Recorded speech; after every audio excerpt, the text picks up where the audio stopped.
पण सो असं म्हटलं जातं की तिशी नंतर जनरली बायकांच्या मध्ये असं म्हटलं जातं की कॅल्शियम आयर्न कमी होत जातं आणि मग त्यांनी त्या सप्लिमेंट्स घेतल्या पाहिजेत. मग हे कितपत योग्य आहे, घ्यायच्या की नाही घ्यायच्या?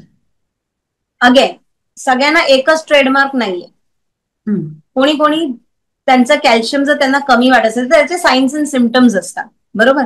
म्हणजे मसल एक होत राहणे, किंवा जरासं काही लागलं तर सतत त्याला खूप दिवस ते दुखणं राहणं, किंवा वीकनेस, राईट, किंवा जस्ट लिथार्जिक फिलिंग. मग तुम्ही आधी पहिले टेस्ट करून बघायचं.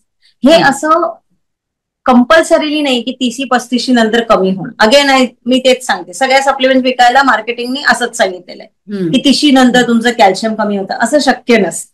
किंवा असंही असतं की कधी कधी आफ्टर 25 थोडे आता प्रेग्नन्सीचे जे इश्यूज असतात, किंवा ज्यांना after a long attempt pregnant राहतात, त्यामध्ये कॅल्शियम कमी होणं इज ऑब्वियस, बिकॉज त्यांचं ऑलरेडी ते सगळे प्रोसेस चालू. हम्म. पण असं काही जर झालं नाहीये, किंवा तुम्ही मोठ्या आजारातनं नाही उठलाय, तर कॅल्शियम अचानक कमी व्हायला लागत नाही. ओके. पण जरी मी म्हणते की जर डाऊट असेल तर त्याचे टेस्ट असतात.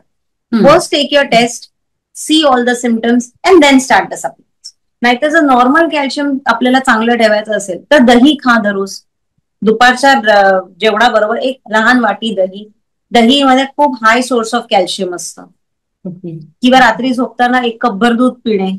मुळा खाणे, जो अतिशय नावडती गोष्ट असते, मुळा, किंवा इव्हन पालक फॉर दॅट मॅटर्स. हे आहे. हा, अगदीच जर मेडिकल लेवलला गोष्ट असेल की खूपच कमी झाले, then you have to take the supplement.